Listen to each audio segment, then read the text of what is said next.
All right, Troy and Dale here from Hard Rock Rewind. If you've just tuned in, we've just reacted to All Time Low's single Butterflies from their album that's just been released. Everyone's talking.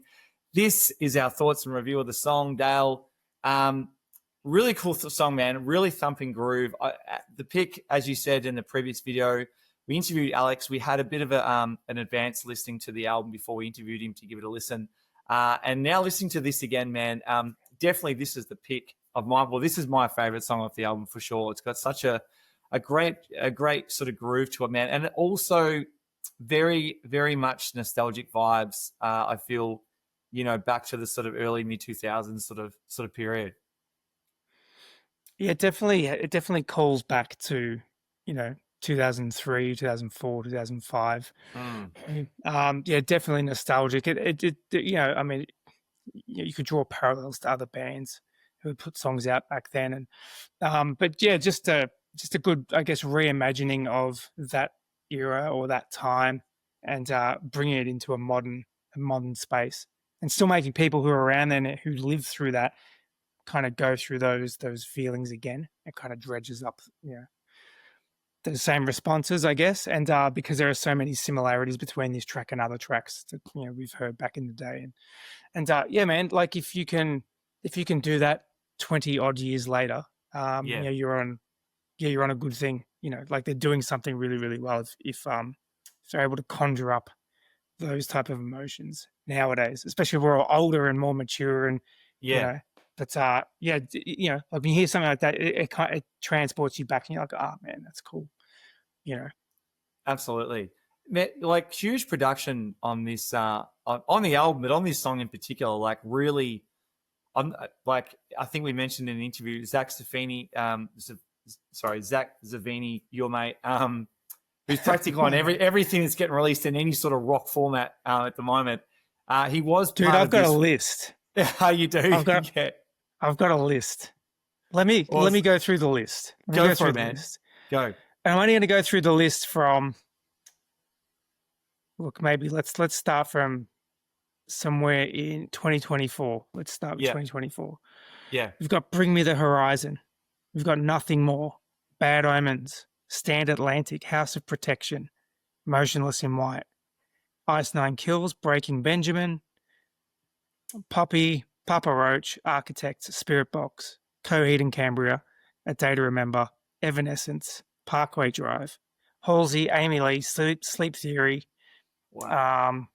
Man, it's 3 Days Grace. It's it's just he's done I See Stars as well. President, right? So he's all over President, Dayseeker, and Devil Wears Prada. Yeah. So it's I don't know, man. That's insane. He's like this generation's Mutt Lange or Max Martin, or you know what I mean? Or he's kind of this generation's John Feldman. Almost. I don't know if he produced this or just mixed it. I'm not sure. I know Alex said he was involved in some of the writing and some of the songs.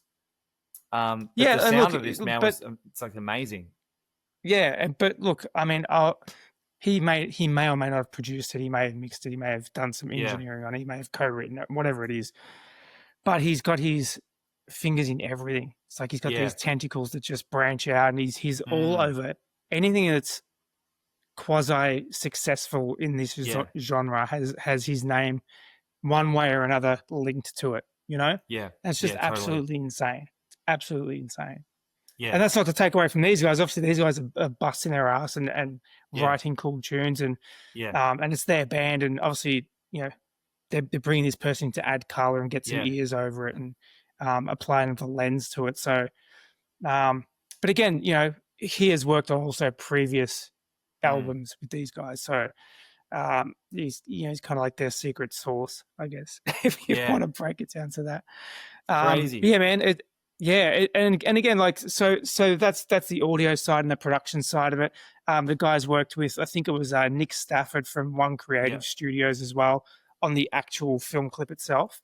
And for me, that the visuals of the film clip, it's very, very basic. I guess when you see them kind of walk off the set, you've got like two quad boxes there, two quads stacked in a drum kit. It doesn't need to be anything more than that. I think even live, they're probably and just a massive screen. And I think even live, there aren't even cabs on stage anymore. I think No. they're all DIing. I think everyone's Yeah. DIing these days. Like, it's very rare to see cabs and heads and Yeah. stuff on stage and gear on stages. Like, the stage is basically like a blank canvas to paint a visual picture more than anything else. It's not really an audio thing anymore. When you're going to rock up and you see a wall of Marshalls, well, that doesn't happen anymore. Yeah, And absolutely. and I think the simplicity of the film clip opens itself up to a lot of creative visuals. You know, they've kept the set very basic, but the screen and the visuals on the screen is essentially the star of the film clip. You know, and it's just insane. You know, the amount of talent that these guys get across the audio side and the visual side. They've just done they just did a concert in Vegas, like a free concert in Vegas. They just went absolutely nuts. And the visuals, the drone footage of the of the concert. Yeah, dude, it's absolutely insane. I'll have to check that out. Absolutely insane. Yeah, it's nuts. It's nuts. And so, yeah, man, they're kind of tapping into something, and everything looks really good. And there are billboards up everywhere, and the film clips are visually engaging, and the songs are hooky and catchy and nostalgic. And so I don't know, man. Like, you know, they're a pretty big band at the moment, but I don't know. Maybe they're going to get bigger. I don't know. Well, it's everything's kind of geared towards that. Yeah, man, it's funny because I've got to admit, like when we did the Alex, we got the interview with Alex, I should say. We got the interview, and like I'd heard of All Time Low. I heard some earlier tracks of theirs, which are more like the real pop punk sort of stuff. And when we got the the album, the link to have a listen to for prior to the interview, I'm gonna be straight out honest. I'm like, it's probably just gonna be stuff I'm not really into. And then when I had to listen to it, man, I was fully blown away. Like I really, it's not stuff that I would have usually listened to, but yeah, man, I've actually really dug it. And since then, I've actually I know this was off their 10th album, so they've got a fair bit of material that they've released, but I've probably gone back maybe an album or two, maybe three, to see what it's like. And man, I'm actually really impressed. Like they've got really like cool songs.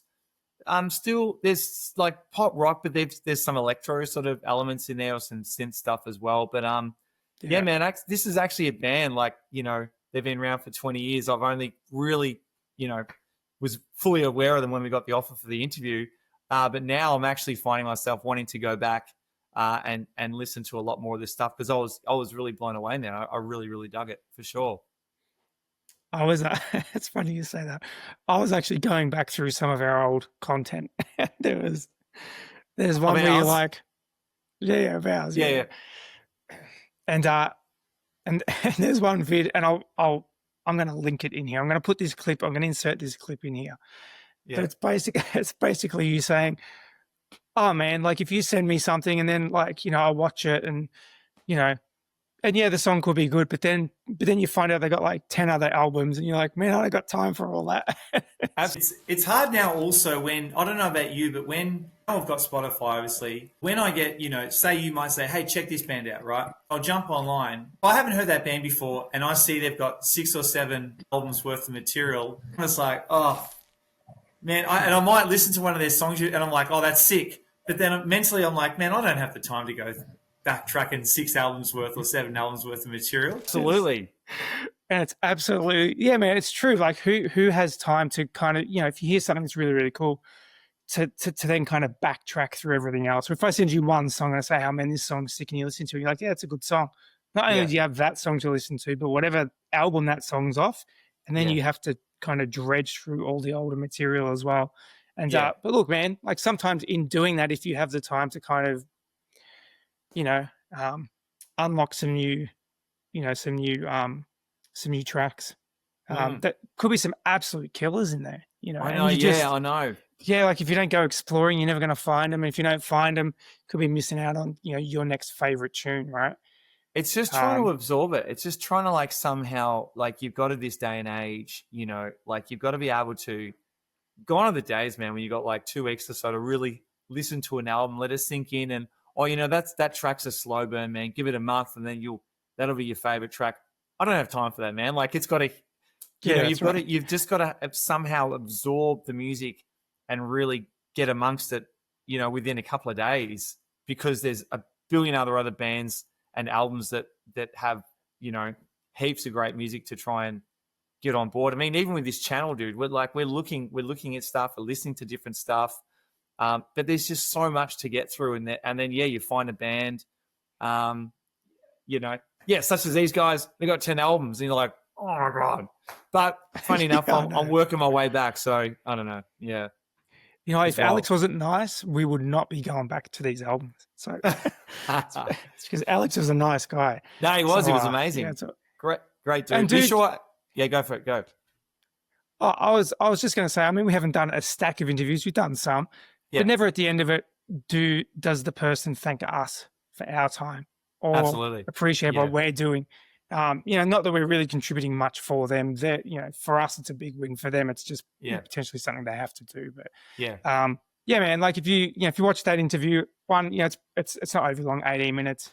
But at the end, he's super gracious and thanks us for our time and super respectful. And man, it just, man, they could put out rubbish and I'm like, it's sick. I'm all over it. So good work. Good job, awesome. Alex. Awesome. Yeah. Also, and guys, we're going to leave a link in the description to that interview as well that we did.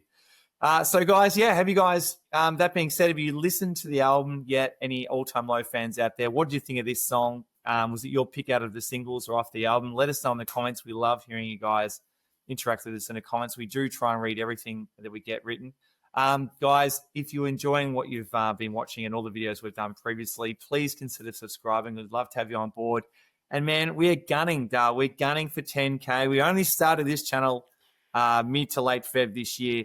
We're gunning for 10K subs by the end of the year, guys. So if you can help us out and you really do enjoy what we're doing, please consider subscribing. We'd love to get to 10K by the end of the year, man. And with that being said, great race. Absolutely. We will see you on the next video. See you guys.